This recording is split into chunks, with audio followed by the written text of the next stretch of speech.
السلام عليكم ورحمة الله وبركاته. الحمد لله. إن الحمد لله نحمده ونستعينه ونستغفره ونعوذ بالله من شرور أنفسنا ومن سيئات أعمالنا. من يهدي الله فلا مضل له ومن يضلله فلا هادي له. ونشهد أن لا إله إلا الله وحده لا شريك له ونشهد أن محمدا عبده ورسوله.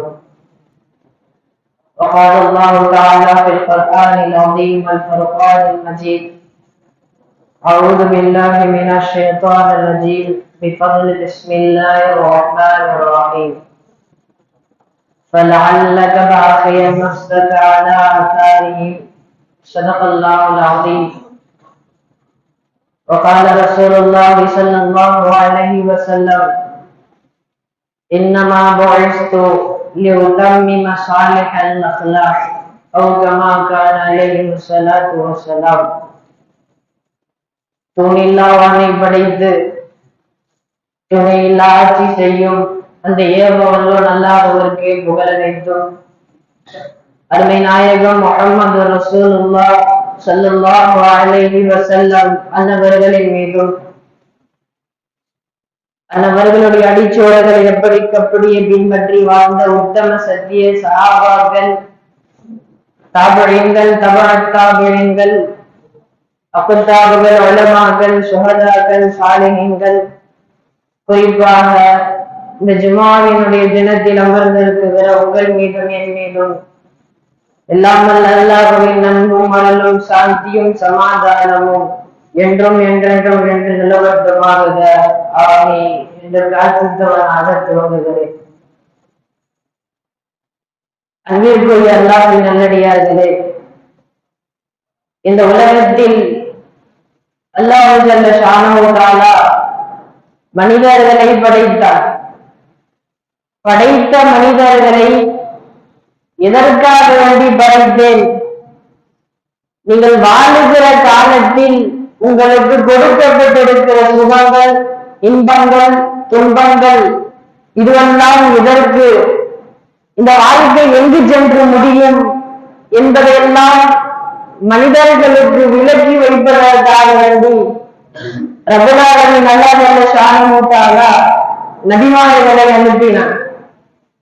காலத்திற்கு ஏற்பட்ட ஒவ்வொரு நபிமார்களையும் ஒரு சமூகத்திற்கோ ஒரு கூட்டத்திற்கோ அல்லாஹ் ஜல்ல ஷானஹு தஆலா அனுப்பி வைத்தார். அந்த வகையிலே நபிமார்கள் எல்லாம் ஆக சிறந்தவராய், சொர்க்கத்தின் தலைவியை பெற்றெடுத்தவராய், ஈருலகத்தின் சர்தாராய், நம் உயிரிலும் உயிரான முத்து முஹம்மது நபி ஸல்லல்லாஹு அலைஹி வஸல்லம் அவர்களை அல்லாஹ் அனுப்பினார். நபி ஸல்லல்லாஹு அலைஹி வஸல்லம் இந்த சமுதாயத்திற்கு என்ன தேவை இருக்கிறது என்பதை ஒவ்வொன்றையும் சிந்தித்து சீர்திருத்தம் செய்தார்கள் நபிகள் நாயகம் ஸல்லல்லாஹு அலைஹி வஸல்லம் அவர்கள்.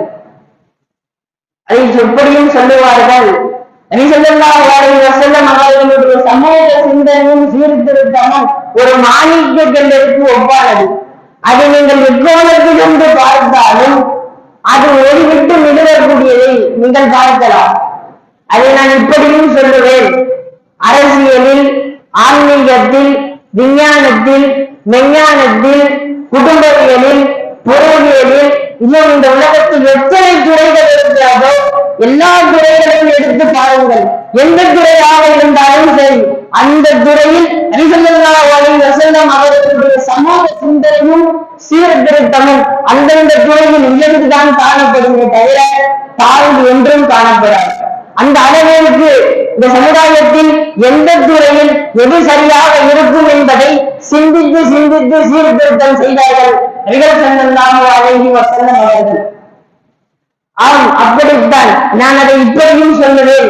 இந்த உலகத்தில் எத்தனை சீர்திருத்தவாதிகள் வந்தார்களோ இந்த உலகத்தில் செய்த சீர்திருத்தங்கள் எல்லாம் ஒன்று சேர்த்து பார்த்தால் 1, 2 அல்லது 3-4 கிதாபுகளில் அடங்கும். ஆனால் பெருமானார் ஸல்லல்லாஹு அலைஹி வஸல்லம் அவர்கள் இந்த சமுதாயத்தில் செய்த சீர்திருத்தங்கள் மாத்திரம் 40 லட்சம் ஹதீசுகள், அதில் 8 லட்சம் சரியான ஹதீசுகள் நம்மிடத்தில் இருக்கிறது. அதிலே சில விஷயங்களை மாத்திரம் உங்களிடத்தில் கூறுவதற்கு நான் ஆசைப்படுகிறேன். எல்லாம் பயன் தரும் விஷயங்களை பேசவும் கேட்கவும், அதை தொடர்ந்து சிந்திக்கவும், வரும் காலங்களில் செயலாற்றவும் எல்லாம் அருள் புரிவானாக என்று பிரார்த்தித்து துவங்குகிறேன். அன்பிற்குரிய அல்லாஹ்வின் நல்லடியார்களே, நபி ஸல்லல்லாஹு அலைஹி வஸல்லம் இந்த சமுதாயத்தில் வந்தவுடன் செய்த முதல் சீர்திருத்தம் லா இலாஹ இல்லல்லாஹ்.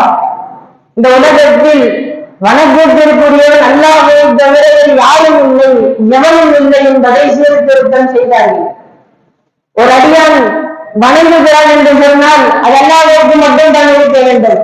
ஒரு அடியான் பயப்படுகிறான் என்று சொன்னால் அது அல்லாஹ்வுக்கு மட்டும் தான் இருக்க வேண்டும்.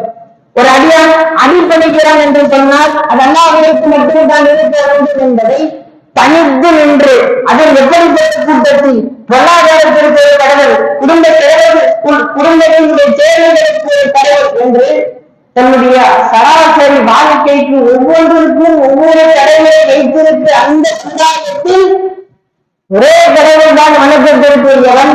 பயம் என்றாலும் ஒரே இறைவன் தான், அடிப்படைகள் என்றாலும் என்று சொல்லி தனியாக நின்று மக்களிடத்தில் உழைப்பு செய்து சீர்திருத்தம் செய்தார்கள் நபிகள் நாயகம் ஸல்லல்லாஹு அலைஹி வஸல்லம் அவர்கள். எந்த அளவிற்கு என்று சொன்னால், அவர்கள் பட்ட கஷ்டத்தை அல்லாஹ் குர்ஆனிலே ஆயத்தில் முடிப்பான்.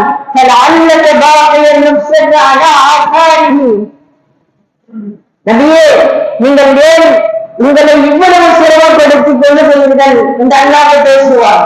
அல்லாஹ் குர்ஆனில் ஆயத்தை இறக்குகிறாய், இந்த ஒரு நபிக்கு இப்படி இருக்கல்ல. அந்த அளவிற்கு மக்களுக்கு மத்தியில் சொல்லடியும் சரி கல்லடியும் சரி வாங்கி சீர்திருத்தம் செய்தார்கள் நபிகள் நாயகம் ஸல்லல்லாஹு அலைஹி வஸல்லம் அவர்கள். இரண்டாவது, ஒற்றுமை என்ற கயிற்றை பற்றி பிடித்துக் கொள்ளுங்கள் என்று சொல்வார்கள் நபிகள் நாயகம் ஸல்லல்லாஹு அலைஹி வஸல்லம் அவர்கள். எந்த அளவிற்கு என்று சொன்னால், சஃப்களில் பார்க்கலாம், தொழிலாளி முதலாளி பக்கத்தில் நிற்பார், முதலாளி தொழிலாளி பக்கத்தில் நிற்பார். எந்த ஒரு நிறைவேற்றுமை மத எதுவும் கிடையாமல் ஒற்றுமையாக வாழ வேண்டும் என்று சொல்லி கற்றுக் கொடுத்தார்கள் நபிகள் நாயகம் ஸல்லல்லாஹு அலைஹி வஸல்லம் அவர்கள். எந்த அளவிற்கு என்றால், சமயம் கடந்து நேசியுங்கள் என்று சொன்னார்கள் நபிகள் ஸல்லல்லாஹு அலைஹி வஸல்லம் அவர்கள். ஒரு யூத மதத்தினுடைய பிரேதம் சென்றது, மரியாதைக்கு எழுந்து நிற்கிறார்கள் நபிகள் ஸல்லல்லாஹு அலைஹி வஸல்லம் அவர்கள். சஹாபி ஒருத்தர் பக்கத்துல இருந்து சொல்றாரு, யா ரசூலுல்லாஹ், போறது முஸ்லிமினுடைய பிரேதம் அல்ல, அது முஸ்லிமினுடைய ஜனாஸா இல்ல, அது யூதனுடைய பிரேதம். நபி ஸல்லல்லாஹு அலைஹி வஸல்லம் சொன்னார்கள், ஹதீஸில் இப்படியே வருகிறது, அலைஸது நஃப்ஸன், அலைஸது நஃப்ஸன், ஏன் அது ஒரு உயிர் இல்லையா, அது ஒரு உயிர் இல்லையா என்று சொல்லி உயிர்களோடு விளையாடுவதை நபி ஸல்லல்லாஹு அலைஹி வஸல்லம் ஒருபோதும் அனுமதிக்கவில்லை. சமயம் கடந்து நேசியுங்கள், உங்களுக்கு மத்தியில் ஒற்றுமையை கடைபிடித்து கொண்டு வாழுங்கள் என்று சொல்லி இந்த சமுதாயத்தில் ஒற்றுமை என்ற கயிற்றை இறுக்கி கட்டி அமைத்தார்கள் நபிகள் ஸல்லல்லாஹு அலைஹி வஸல்லம் அவர்கள். மூன்றாவது, இந்த உலகத்தில் பெண்ணியத்தை கண்ணியம் என்று பேசிய ஒரே தலைவர் பெருமானார் ஸல்லல்லாஹு அலைஹி வஸல்லம் அவர்கள் மட்டும்தான். நாயகன் பெருமானார் அவர்கள் பேசியதற்கு முன்னால் பெண்ணியத்தை பற்றி எவனும் பேசவில்லை, யாரும் பேசவில்லை. பெருமானார் ஸல்லல்லாஹு அலைஹி வஸல்லம் அவர்கள் பேசியதற்கு பின்னால் பேசுகிறார்கள். பெண்ணியம் போற்றுவதற்குரியது, பெண்ணியம் புகழப்பட வேண்டும், பெண்ணியம் அப்படி இப்படி என்றெல்லாம் பேசுகிறார்கள். ஆகையால் பெண்ணியத்தை கண்ணியம் என்று பேசிய ஒரே தலைவர் நபிகள் ஸல்லல்லாஹு அலைஹி வஸல்லம் அவர்கள் மட்டும்தான். சுருக்கமாக சொல்ல போனால், ஒரு மிகப்பெரிய வரலாற்று காவியம் சூரத்துன் நபி, நூற்றுக்கணக்கான பக்கங்களை கொண்ட அந்த கிதாபிலே, அந்த கிதாபினுடைய ஆசிரியர் சுலைமான் நதவி ரஹ்மத்துல்லாஹி அவர்கள் எழுதுவார்கள், முன்னுரையின் ஒத்த வார்த்தையில் முடிப்பார்கள், யார் அந்த முஹம்மத், முன்னுரையில் யார் இந்த முகம்மது என்ற கேள்விக்கு நேராக ஒரே வார்த்தையை கொண்டு அந்த கிதாபை நிவர்த்தி செய்வார். முகம்மது ஒரு நிலை கண்ணாடி, ஒரு நிலை கண்ணாடி முடிச்சிருவார் முன்னுரையை. எப்படி ஒரு கண்ணாடிக்கு முன்னால் ஒரு மனிதன் சென்று நின்றால் தன்னுடைய குறைகளை நிவர்த்தி செய்து அனுப்புமோ, அதை போல் அவர்களுக்கு முன்னால் யார் வந்து நின்றாலும் அவர்களை சீர்திருத்தம் செய்து அனுப்பக்கூடிய ஒரு அபாரமான சக்தியை கொண்டவர்கள் நபிகள் ஸல்லல்லாஹு அலைஹி வஸல்லம் அவர்கள். வியாபாரி வரட்டும், ஏழை வரட்டும், பொருளாதார தந்தை வரட்டும், செல்வந்தன் வரட்டும், யார் வந்தாலும் அவனிடத்தில் என்ன குறை இருக்கிறதோ அதை சீர்திருத்தம் செய்து அனுப்புவார்கள் நபிகள் ஸல்லல்லாஹு அலைஹி வஸல்லம் அவர்கள். சுருக்கமாக சொல்ல போனால் இந்த உலகத்தில் எத்தனை எத்தனை எத்தனை தலைவர்கள் எல்லாம் சமுதாயத்தை சீர்திருத்தம் செய்ய வேண்டும் என்று கனவு கண்டார்களோ, சிந்தித்தார்களோ, அவர்களுடைய கனவும் சிந்தனையும் இன்றளவும் கனவாக சிந்தனையாகத்தான் இருக்கிறது. இன்னும் சில கூடுகளை பார்க்கலாம், நான் பெயரை சொல்ல விரும்பவில்லை. அவருடைய கனவை நிறைவேற்றுவோம், அவர்களுடைய சிந்தனை நிறைவேற்றுவோம் என்று சொல்லி ஆங்காங்கே பிரிவுகள்.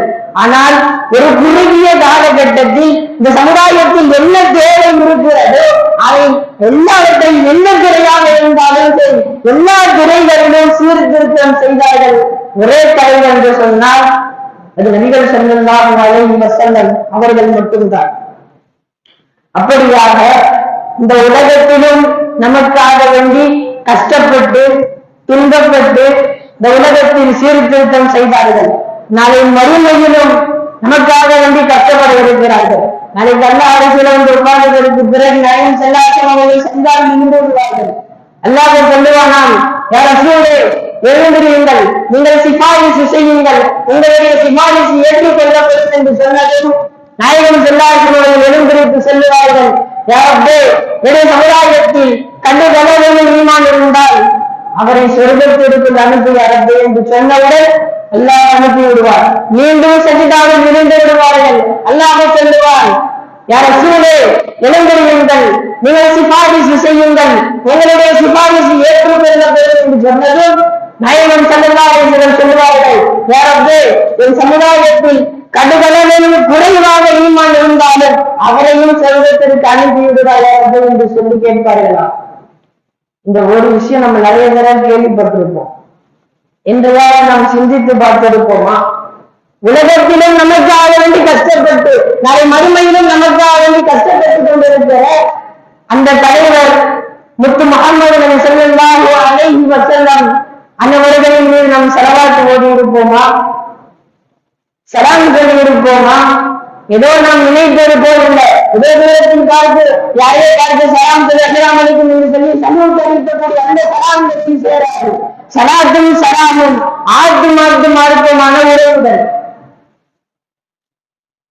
அதனால்தான் உலகத்தில் விலங்கினங்களால் பறவைகளால் கண்ணுக்கே தெரியாத எவ்வளவோ படைப்பினங்கள் நாயகம் ஸல்லல்லாஹு அலைஹி வஸல்லம் அவர்களின் மீது ஸலவாத் சொல்லிக் கொண்டிருக்கிறது. உஸ்தாதுமார்கள் அடிக்கடி சொல்லுவார்கள், இந்த உலகத்தில் எத்தனை மருத்துவமனைகள் இருக்கிறதோ எல்லா மருத்துவமனைகளும் கைவிட்ட நோயை எந்த மருத்துவமனையை எடுத்து சொல்லுங்கள், எந்த மருத்துவமனையா இருந்தாலும் அந்த மருத்துவமனை ஒரு நோயை கைவிட்டால் அந்த நோயை ஸலவாத் தீர்த்து வைப்போம் என்று சொல்லி உங்கள் உஸ்தாதுமார்கள் அடிக்கடி உங்களுக்கு சொல்லித் தருவார்கள்.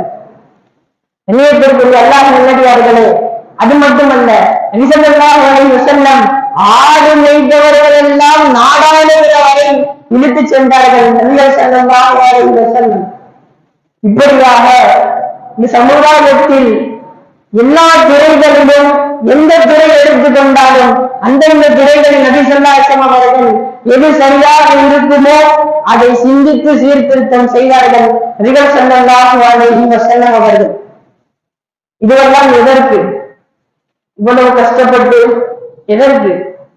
ஒரு மனிதனுடைய இறுதி நேரம், சக்கராத்துடைய நேரம் கலிமாவோடு மரணித்து விட்டான் என்று சொன்னால் நாயகம் ஸல்லல்லாஹு அலைஹி வஸல்லம் அவர்கள் உலகத்தில் பட்ட கஷ்டமும் சரி, மறுமையில் படுகிற அந்த கஷ்டமும் சரி, அதற்கு பயன் இருக்கிறது. தேவபந்த் தாருல் உலூம் தேவபந்த் டெல்லியில மதரசாவில் இருக்கு. அந்த மதரசாவில ஹஜ்ரத் மதனி ரஹ்மத்துல்லாஹி அல்லாஹ் மரக்கமஹு அல்லாஹ் தஆலா அவர்களுடைய கபரை விசாலப்படுத்தி தருவானாக. ஹஜ்ரத் அவர்கள் ஒரு மைனா வச்சிருப்பாங்க, மைனா கூடவே வச்சிருப்பாங்க எப்பவுமே. ஹஜ்ரத் அவர்கள் தேவபந்துல புகாரி பாடம் நடத்துவாங்க. எனக்கு தெரியாது, எங்க உஸ்தாதர்களுக்கு நடத்தினாங்க, ஆளுக சொல்லி நான் கேள்விப்பட்டிருக்கேன். பாடம் நடத்தி முடிச்சுட்டு இரவு தாமதமாக வீட்டுக்கு போவாங்க. அவர்கள் வரும் வரை அந்த மைனா வாசல்ல நீக்கும். ஹசரத்து எப்ப வருவாங்க? ஹசரத்து வந்ததற்கு பிறகு அவர்களோட வீட்டுக்கு வந்து ஹசரத்தோடவே தொழுது ஹசரத்தோடவே திக்ரு செஞ்சு காலம் முழுதும் அந்த ஹசரத் பெருந்தகை அவர்களோடு அந்த மைனா இருந்தது. காலங்கள் சென்றது. கடைசி நேரம் ஹசரத்து படுத்த படுக்கை ஆயிட்டாங்க. ஹசரத் அங்க படுத்திருக்கிறாங்க வீட்டினுடைய ஒரு ஓரத்துல. அவர்களுக்கு எய்தாப்புல அந்த மைனா உட்கார்ந்து இருக்கிறப்ப ஒரு பூனை வந்துச்சு, மெதுவா வந்துச்சு. ஹசரத்து பாக்குறாங்க, மெதுவா கிட்ட வந்துருச்சு. ஹசரத்து கண் சிமிட்டின நேரத்துல அந்த மைனாவை கடிச்சு கொதறி போட்டு போயிடுச்சு. அதுவும் கீ கீ கீ கீழ் கத்திட்டு செத்து போச்சு. ஆழ்ந்த இரவுகள், ரொம்ப கஷ்டப்பட்டாங்க அந்த ஹசரத் அவர்கள்.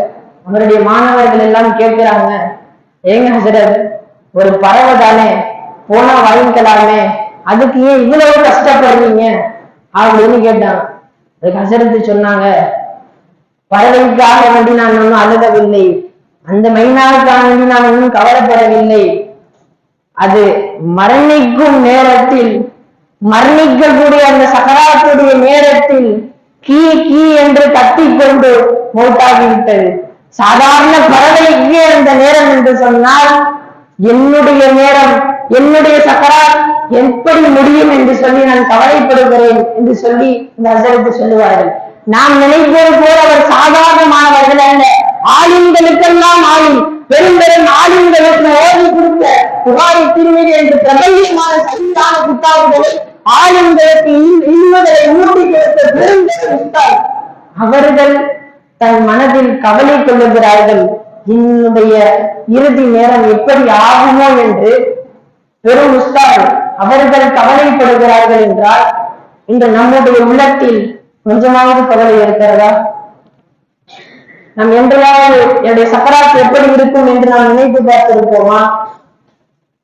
நான் ஒரே ஒரு சம்பவம் சொல்லி முடிவுடைக்கிறது. 2 சம்பவங்கள் குர்ஆனிலே வருகிறது. 2க்குமே ஒரு தொடர்பு இருக்கிறது. ஹஜ்ரத் யூனுஸ் அலைஹிஸ்ஸலாத்து வஸ்ஸலாம் மீனுடைய வயிற்றில் மாற்றிக் கொள்ளுகிறார்கள். எல்லாத்துக்கும் தெரிந்த சம்பவம் தான். வயிற்றில் மாற்றிக் கொண்டவுடன் இரவு நேரம், கடல் இருட்டு, அந்த இருட்டுக்குள்ளார இருக்கிற மீன் இருட்டு, அதுக்குள்ள மீனுக்குள்ள மாட்டிக்கிட்டு துவா செய்வாங்களா, அந்த வழியா மலக்குமார்கள் போறாங்க, கேட்டுக்கிட்டு போறாங்க. அல்லாஹ்ட்ட போய் சொல்றாங்க, யாரப்பே நாங்க கடலுக்குள்ள ஒரு குரல்ல கேட்டோம், அந்த குரல் ஏற்கனவே வேற இடத்துல நாங்க கேட்ட குரல் அப்படின்னு அல்லாஹ்ட்ட சொல்றாங்க. அல்லாஹ்க்கு எல்லாம் தெரியும், இருந்தாலும் கேட்பார். அப்ப அல்லாஹ் சொல்லுவான், அது என்னுடைய அடியான் யூனுஸ் அலைஹிஸ்ஸலாத்து வஸ்ஸலாம். அல்லாஹ் அதுக்கப்புறம் அவரை மீன் வயிற்றிலிருந்து வெளியேற்றி விடுவார். இது முதல் சம்பவம், ஞாபகம் வைத்துக் கொள்ளுங்கள். இரண்டாவது, ஃபிரௌன் அதே கடலில் மூழ்கடிக்கப்படுகிறார். இறுதி நேரத்தில் தண்ணி மூழ்கடிக்க போகிறது. அந்த நேரத்தில் அவன் உணர்ந்து கொள்ளுகிறான், இஸ்லாம் என்பது உண்மைதான் போல அப்படி என்று சொல்லி இறுதி நேரத்தில் கலிமா சொல்ல வருகிறார். அவன் கலிமா சொல்ல வரும் நேரத்தில் ஜிப்ரீல் அலைஹிஸ்ஸலாத்து வஸ்ஸலாம் மண்ணை எடுத்துக்கொண்டு வேகமாக சென்று அவன் வாயில் நப்பினார்கள். இந்த 2 சம்பவத்திற்கும் ஒரு தொடர்பு இருக்கிறது. வாழ்நாள் முழுவதும் அல்லாஹ்வை வணங்கி, வெவ்வேறு இடங்களில் அல்லாஹ்வை வணங்கி, எல்லா நேரத்திலும் அல்லாஹ்வை வணங்கியவர்களுக்கு ஒரு கஷ்டம் வரும்போது ஹஜ்ரத் யூனுஸ் அலைஹிஸ்ஸலாத்து வஸ்ஸலாம் அவர்களை அல்லாஹ் காப்பாற்றினார்.